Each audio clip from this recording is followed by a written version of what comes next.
ஸ்டாலின் அவர்கள் அப்பானோ, எடப்பாடி அவர்களை சித்தப்பா இல்லை பெரியப்பா அந்த மாதிரியும், சீமான் அவர்களை அண்ணனோ, விஜய் அவர்களை தம்பி இல்லை அண்ணன் இல்லை நண்பர் இந்த மாதிரி எது ஒன்றாலும் வச்சுப்போம். இந்த உறவு முறையில் இருக்கக்கூடிய தலைவர்களில் எந்த தலைவர் மக்களுக்கு ஒரு பிரச்சனைனா முதலாக வந்து களத்தில் நின்று அந்த மக்களுக்காக போராடுறதா நீங்கள் பார்க்குறீங்க? நான் வந்துட்டு தீவிர விஜய் ரசிகன் தான். ஆனால் என்னுடைய சப்போர்ட்டு சீமானனுக்கு ஃபஸ்ட் உண்டு.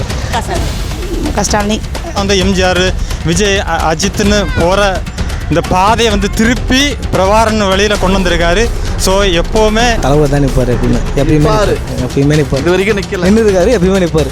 இல்லை என்னென்ன நின்று இருக்காரு எல்லாம் பெரிய லிஸ்ட்டாக போகணும். சரி சொல்லுங்கள், நமக்கு ஒன்றும் பிரச்சனை இல்லை, ஸ்டோரேஜ் நிறைய இருக்குது, எங்களுக்கு நேரமும் இருக்குது.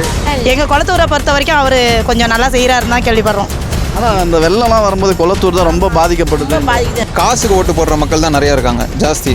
அந்த பணத்தை வாங்கிட்டு ஓட்டு போடுற மக்கள் அது என்றைக்கு அது மாறுதோ அன்றைக்கி நல்ல ஆட்சி அமையும்.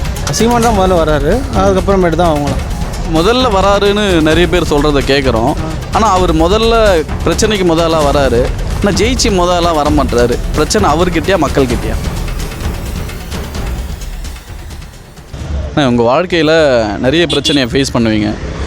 அதில் இப்போ ஒரு 4 பேர் நான் சொல்கிறேன். அதில் இந்த உறவு முறையில் இருக்கவங்க யார் உங்களுக்கு வந்து ஒரு ஹீரோ மாதிரி உங்கள் பிரச்சனையை தீர்க்கக்கூடிய ஒரு நபராக இருப்பாங்க அப்படின்றத சொல்லுங்கள். ஒன்று அப்பா, இல்லை அண்ணன், இல்லை தம்பி, இல்லை உங்கள் நண்பர். அப்பா ஃபஸ்ட்டு, ரெண்டாவது நண்பன். அப்பா முதல்ல, ரெண்டாவது நண்பன். இவங்க 2 பேர் தான் உங்கள் வாழ்க்கை பிரச்சனைகளுக்கு முதலாக வந்து தீர்க்கக்கூடிய நபராக இருக்கிறாங்க. கண்டிப்பாக. சரிண்ணா, அப்படியே நம்ம இன்னொரு பக்கம் போயிடுவோம். இப்போ நம்ம தமிழ்நாடு அரசியல் களம் இருக்குல்ல, தமிழக மக்களுக்கும் நிறைய பிரச்சனை இருக்குது தினந்தோறும். இப்போ இந்த பிரச்சனைகளில் இப்போ முதல்வர் வேட்பாளராக நிற்கக்கூடிய ஒரு 4 தலைவர்கள் இருக்காங்க. அவங்களையும் நம்ம இப்போ உறவு முறையில் தான் அழைக்கிறோம்.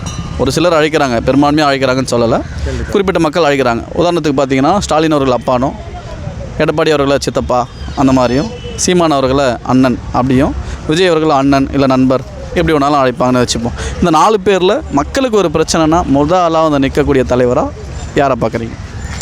ஃபஸ்ட்டு தமிழர்னு பார்த்தா சீமானை பார்க்குறேன். ரெண்டாவது விஜய் அண்ணா. நான் வந்துட்டு தீவிர விஜய் ரசிகன் தான்.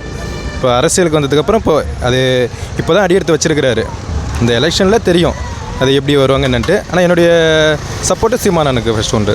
எதனால் விஜய் ரசிகர்ன்றீங்க ஆனால் சப்போர்ட்டுன்னும் போது சீமான்? இப்போ வந்துட்டு இல்லை சீமானை வந்துட்டு எதுனால சொல்கிறேன்னாக்கா, நாங்கள் வந்துட்டு அரியலூர் டிஸ்ட்ரிக்ட்.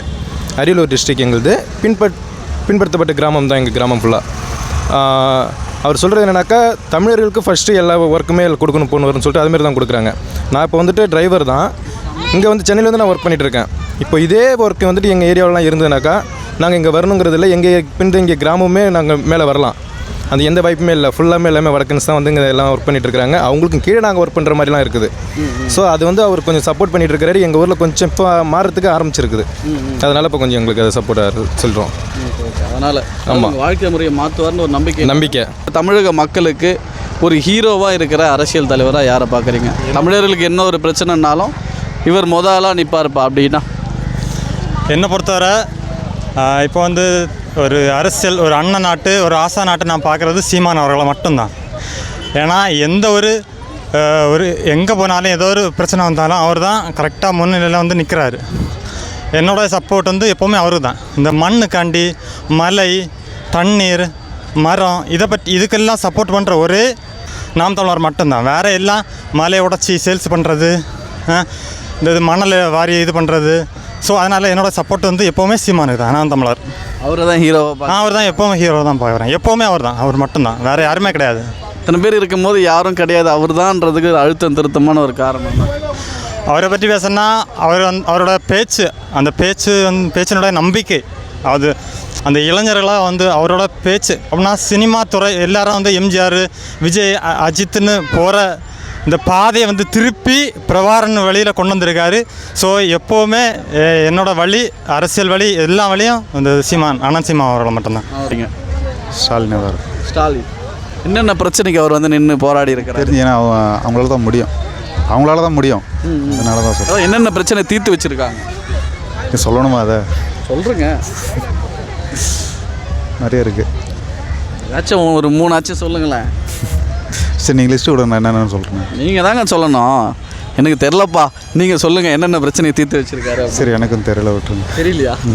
இப்போ தானேங்க சொன்னீங்க. சரி விடுங்க. சரி, நன்றி. இந்த தலைவர் மக்களுக்கு ஒரு பிரச்சனைனா முதலாக வந்து களத்தில் நின்று அந்த மக்களுக்காக போராடுறதா நீங்கள் பார்க்குறீங்க? 4 பேர் சொன்னால் சீமான் சொல்லுவேன். 4 பேரை சீமான் ஓகே, பட் இது இன்னொருத்தர் இருக்கார். ஐநா தமிழ் வந்துட்டு தமிழ் சிந்தனை தலைவர் பாண்டியன். அவர் கட்சி ஆரம்பிச்சிடாரு. அவர் இன்னும் நல்லா பெஸ்ட்டாக பண்ணுவார். அவரும் நல்லா பண்ணுவாங்க. சரிண்ணா, இப்போ முதல்வர் வேட்பாளராக நிற்கக்கூடிய இந்த 4 பேரில் சீமான் அவர்களை சொன்னீங்க, எதனால் அவரை சொல்கிறீங்க? அவர் கருத்தில் ஓகே, அவர் கருத்து நல்லாயிருக்கும், பட் அங்கே கூட இருக்கவங்க நல்லவங்க தான். இல்லை அது சரிண்ணே, என்னென்ன போராட்டங்கள் அவங்க முன்னெடுக்கிறாங்க, மக்களுக்காக என்னென்ன நின்று இருக்காங்க, எதனால் அவரை சொல்கிறீங்க? துப்புரவுத்துறை அந்த கூட்டத்தில் போனார். முன்னாடி பார்த்தீங்கன்னா ஆசிரியர் எல்லாத்துக்கும் போய்ட்டு தான் இருக்கார். எதுவுமே இப்போ நிற்கிறதில்ல. எல்லா போராட்டத்துக்கும் போகிறாரு, கலந்துறாரு. மற்ற தலைவர்கள் யாரும் போகிறது இல்லைங்களா? அங்கே போகிறத விட இவர் பெஸ்ட்டாக போகிறாருல்ல. மற்றவங்க லேட்டாக தான் போவாங்க. போனாலும் போக மாட்டாங்க, போனாலும் லேட்டாக தான் போவாங்க. இவர் முதல்ல பண்ணிப்பார், முதல்ல போய் நிற்பார். இப்போ உங்கள் வாழ்க்கையில் ஒரு பிரச்சனைன்னும் போது யார் வந்து முதலாக உங்களை நின்று உங்களை காப்பாற்றுறாங்களோ, இந்தமாதிரி தமிழ்நாடு மக்களுக்கு ஒரு பிரச்சனைனா யார் முதலாக களத்துக்கு வந்து போராடுறதோ இல்லை மக்களுக்கு பாதுகாப்பாக நிற்கிறது, அப்படிப்பட்ட தலைவராக யாரை பார்க்குறீங்க? புதுசாக இந்த வாட்டி வரவரை தேர்ந்தெடுக்கலாமே. இல்லை யார் முதல்வராக வரப்போகிறாங்க, யாரை தேர்ந்தெடுக்க போகிறீங்கன்னு கேட்கல, மக்கள் பிரச்சனைக்கு யார் குரல் கொடுக்குறாங்கன்னு கேட்குறேன். முக ஸ்டாலினி அப்படி சொல்லலாம். என்னென்ன பிரச்சனைக்கு குரல் கொடுத்துருக்காங்க? எல்லாத்துக்கும் தான் வராரு. பிரச்சனையாக அவரால் தான் வருதுன்றாங்க. அப்படியெல்லாம் இல்லை. எங்கள் குளத்தூரை பொறுத்த வரைக்கும் அவர் கொஞ்சம் நல்லா செய்கிறாருன்னு தான் கேள்விப்படுறோம். ஆனால் அந்த வெள்ளம்லாம் வரும்போது குளத்தூர் தான் ரொம்ப பாதிக்கப்படுது. போதிக்கப்பட்டது. ஆனால் வந்தார், வந்து பார்த்தாரு. இல்லை வந்து பார்க்குறது நமக்கு தேவையில்லை, வெள்ளம் வராத அளவுக்கு சரி பண்ணுறது தானே நமக்கு பண்ணியிருக்காரு. இந்த வாட்டி மழைநீர் காவா நிறைய வெட்டியிருக்காரு. எங்கே பார்த்தாலும் மழைநீர் காவாலாம் வெட்டியிருக்காருல்ல. வர டிசம்பரில் மழை பெஞ்சாலும் தண்ணி தேங்காது, கண்டிப்பாக தேங்காது. காணொலி சேமித்து வச்சுக்கலாமா? கண்டிப்பாக இருக்காது. குளத்தூரை பொறுத்த வரைக்கும் இருக்காது, வெள்ளம் இருக்காது. ஆமாம். சரி, நன்றிக்கா. ஓகே. ஸ்டாலின் அவர்கள், எடப்பாடி அவர்கள், சீமான் அவர்கள். சீமான் வராரு. சீமான் தான் எனக்கு தெரிஞ்சு நேரடியாக வந்து பிரச்சனை நிற்கிறார். என்னென்ன பிரச்சனைக்கு அவர் வந்திருக்காரு? குப்பை அந்த தொழிலாளர்கள் இருக்காங்களோ அதுக்கு வந்து பிரச்சனை நின்றார். இன்கேஸ் அந்த ஆணவ கொலை எல்லாத்துக்குமே வந்து நிற்கிறாரு, அவர் தான் நிற்கிறார். ஸோ சீமான் ஒருவர். மற்ற யாரும் வந்து நிற்கலைங்களா? இல்லை, மற்ற யாரும் இல்லை. சீமான் தான் முதல்ல வராரு, அதுக்கப்புறமேட்டு தான் அவங்களாம். முதல்ல வராருன்னு நிறைய பேர் சொல்கிறத கேட்குறோம். ஆனால் அவர் முதல்ல பிரச்சனைக்கு முதலாக வராரு, ஆனால் ஜெயிச்சு முதலாக வர மாட்டுறாரு. பிரச்சனை அவர்கிட்டயா மக்கள்கிட்டயா? எனக்கு தெரிஞ்சு மக்கள்கிட்ட தான். ஒரு டைம் கொடுத்து பார்க்கலாம், ஆட்சியோடையும் ஒரு டைம் கொடுத்து பார்க்கலாம். எதனால் கொடுத்து பார்க்கலாம்? ஏன்னா இப்போ இருக்கிற 2 டிஎம்கே தான் வந்துட்டுருக்கு, பெருசாக எதுவும் மாற்றம் இல்லை. ஸோ ஒரு டைம் மாற்றி கொடுத்து பார்க்கலாம் அப்படின்ட்டு தான் என்னோட கருத்து. தளபதி தானே. என்னென்ன பிரச்சனைக்கு வந்து நின்று இருக்காங்க? எல்லா பிரச்சனையும் இருக்காரு. அனிதாவோட மரணத்துக்காக வந்து நின்று இருக்காரு. இல்லை கட்சி ஆரம்பிச்சு இப்போ தானே ஆரம்பிச்சிருக்காங்க. 2 வருஷம் ஆயிடுச்சு. அப்படியே போயிருக்கு. அவ்வளோதான். புரியல? அப்படியே போயிட்டுருக்குண்ணா. இதுதானே நான் நிற்கிறவங்களை கேட்குறேன், அப்படியே போயிட்டுருக்கவங்களை கேட்கல. அதுதான் கட்சிக்காக தான் நிற்கிறாங்க. நின்னதுக்கப்புறம் தான் எல்லாமே சொல்லியிருக்காங்க, இதை பண்ணுறேன் அதை பண்ணுறேன் அப்படின்ட்டு. வந்ததுக்கப்புறம் பண்ணுறது வேறண்ணே, வந்துட்டு பண்ணுறது ஒன்று இருக்குல்ல. இப்போ அதை பார்த்து தானே ஓட்டு போடணும் மக்கள். வெறுமனையாக ஒரு திரையில் ஒரு உச்ச நட்சத்திரம் அதை வச்சு போட்டால் அது தப்பு.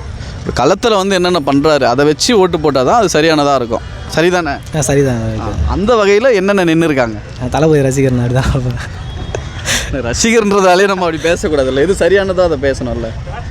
சரி, இப்போ ரசிகரை தாண்டி ஒரு சாதாரண மனிதனாக சொல்லுங்கள், எந்த தலைவர் இப்போ உங்கள் லைஃப்பில் ஒரு ஹீரோ இருக்காங்கல்ல உங்களை பாதுகாப்பு பண்ணுறதுக்கு, அந்த மாதிரி தமிழக மக்களை பாதுகாக்கிறதுக்கோ இல்லை தமிழக மக்களுக்கு எந்த ஒரு பிரச்சனைனாலும் ஒரு சராசரி மனுஷனாக இல்லை ஒரு பாமர மனுஷனாக இருந்து சொல்லுங்கள், எந்த தலைவர் வந்து முதலாக நிற்கிறாங்க அவங்களுக்காக பேசுகிறாங்க? தளபதி தானே நிற்பார். அப்பயும் நிற்கிறாரா? தளபதி தான் நிற்பார். எப்பயுமே நிற்பார். இது வரைக்கும் நிற்கல. நின்று இருக்காரு, எப்பயுமே நிற்பார். இல்லை என்னென்ன நின்று இருக்காரு? எல்லாம் பெரிய லிஸ்ட்டாக போகணும். அது சரி சொல்லுங்கள், நமக்கு ஒன்றும் பிரச்சனை இல்லை, ஸ்டோரேஜ் நிறைய இருக்குது, எங்களுக்கு நேரமும் இருக்குது. அப்படிலாம் இல்லை, தளபதி தான் ஏன்னா ரசிகர். ஆமாம். நன்றி.